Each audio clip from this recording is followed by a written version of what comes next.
बिस्मिल्लाहिर्रहमानिर्रहीम इय्याका नअब्दु व इय्याका नस्तईन अल्लाहुम्मा सल्लि अला मोहम्मद व अला आलि मोहम्मद।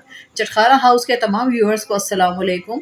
आज हम मज़ेदार वेजिटेबल पराठा बनाएंगे और जब कभी आपका सालन बनाने को दिल ना करे तो आप इस तरीके से इसको बनाएं और झटपट ये तैयार हो जाएगा और आपका खाना पकाने का जो झंझट है, जो सालन बनाने का, आप उसके भी निजात हासिल कर लेंगे।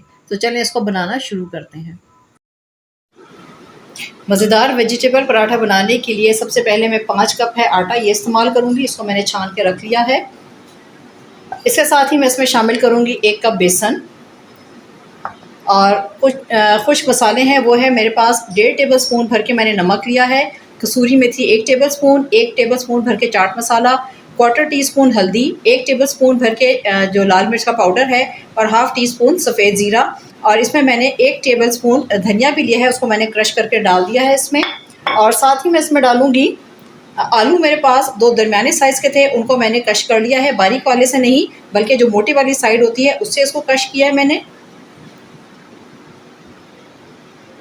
एक दरमियाने साइज़ का प्याज है जिसको मैंने चॉपर में डाल के चॉप कर लिया है, आप देख सकते हैं इसको। और ऑमलेट से इसका साइज़ छोटा है, ये इसमें चली जाएगी। और एक दरमियानी गाजर थी, उसको मैंने कश कर लिया है। और 2 से 3 हरी मिर्चें थी, उनको मैंने बहुत बारीक चॉप कर लिया है, हाथ से ही मैंने किया है।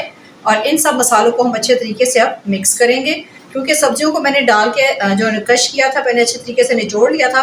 पानी तो निचोड़ा हुआ है, फिर भी सब्जियों में नमी होती है, तो इस वजह से अभी हम इसमें पानी नहीं डालेंगे, बल्कि हम इसको अच्छे तरीके से मिक्स करेंगे ताकि सब्जियां और मसाले जो हैं वो अच्छे तरीके से मिक्स हो जाए आटे के साथ, और बेसन भी है वो इसमें जो मिक्स हो जाए। और जो पानी का जो सब्जियों का जो मॉइस्ट है या नमी है वो भी आटे में अच्छे तरीके से मिक्स हो जाए। इसके बाद हम इसमें थोड़ा थोड़ा पानी डाल के इसको हम दरमियाना जैसे गूंथते हैं, ना बहुत ज़्यादा सख्त और ना ही बहुत ज़्यादा नर्म, वो इसको हम गूंथेंगे। तो अभी मैं इसको मिक्स कर रही हूँ जी। ये सारी चीज़ें मिक्स हो चुकी हैं और इसमें मैं थोड़ा थोड़ा पानी डाल के इसको मैं गूंदूंगी। और इसको हमने बहुत ज़्यादा सख्त नहीं करना है। और इसकी जो रोटियां या पराठे बनेंगे, रोटी तो खैर नहीं, पराठे जो बनेंगे वो बहुत ज़्यादा बड़े साइज़ के नहीं होते हैं, वो छोटे छोटे होंगे। इसको हमने छोटे छोटे पोर्शन में इस तरह करके साइड पे रखते जाना है। इस तरीके से अगर जो बिगनर्स हैं जिनको आटा गूंदना नहीं आता, इस तरीके को फॉलो करेंगे तो वो आटा भी आराम से गूंद सकते हैं। तो थोड़ा थोड़ा पानी डाल के इसके हमने जो पार्ट्स हैं वो हमने साइड पे रखते जाने हैं इस तरह। अब नेक्स्ट पार्ट की तरफ चलेंगे, इसका एक और अगला छोटा पार्ट बनाएंगे और थोड़ा थोड़ा पानी डालते हुए इसको हम गूंदेंगे जी। आटे को मैंने वेल कंबाइन कर लिया है और 1 टेबल स्पून जो घी मैंने इसमें ऐड किया है वो इसके साथ रख के मैं इसको अब अच्छे तरीके से गूंद दूँगी। इसको हमने ज़्यादा देर रेस्ट नहीं देना, क्योंकि इसमें हमने डाली है सब्जियां और वो अपना जो पानी है वो छोड़ देंगी। तो इसको बस हमने इतनी देर रेस्ट देना है कि आप अपना जो बर्तन है, तवा वगैरह है, वो आप प्रिपेयर कर लें। बस इतनी देर इसको हमें रेस्ट देना है और इसके हम छोटे छोटे पेड़े बनाएंगे और साथ साथ हम इसके पराठे जो हैं वो बनाते जाएंगे गर्मा गर्म। तो इसको मैंने अब अच्छे तरीके से मिक्स कर लिया है, कंबाइन कर लिया है। इसको मैं रेस्ट के लिए रख दूंगी 10 मिनट के लिए तकरीबन। तवा मीडियम फ्लेम पे मैंने गर्म होने के लिए रख दिया है और ये भी गर्म हो रहा है। और पेड़े आप देख सकते हैं कि मैंने बना के रख लिए हैं और इनको अब हम जल्दी से बनाना शुरू करते हैं। इसको रेस्ट बस मैंने इतना ही दिया था कि जितनी देर में मैंने ये जो तवा वगैरह है जो उसको मैंने सेट किया है। और इसकी बहुत ज़्यादा बड़ी रोटी नहीं बनेगी और इसकी जो मोटाई है इसको साथ साथ आप खुश्की लगाते जाएंगे और इसको हम बेल लेंगे हल्के हाथ से। इसको मैं बेल रही हूँ। अगर आप ये वाली रोटी बनाते हैं तो फिर आपको सालन की ज़रूरत नहीं रहती है।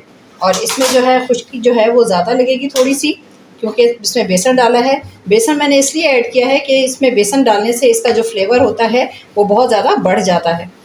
तो बस इसको मैं हल्के हाथ से बेलती रहूँगी और इसको मैं फिर तवे के ऊपर ट्रांसफ़र कर दूँगी। इसकी मोटाई आप देख सकते हैं कि कितनी मोटाई है इसकी।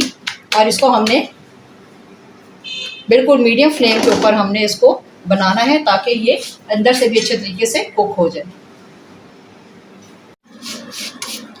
इसको मैंने पलट लिया है, देखिए इसको अच्छे तरीके से हम सेक लेंगे। और इसमें थोड़ा सा इसका अगर हम छुट्टे से इसको हम इसमें से निशान डालेंगे, उससे क्या होगा, थोड़ी मोटी रोटी होती है तो ये अच्छे तरीके से अंदर से कुक हो जाती है। अब मैं घी का इस्तेमाल करूँगी। घी हमने बिल्कुल हल्का सा लगाना है, आप चाहें तो इसको ऑयल में भी फ्राई कर सकते हैं। मैं घी का इस्तेमाल कर रही हूँ।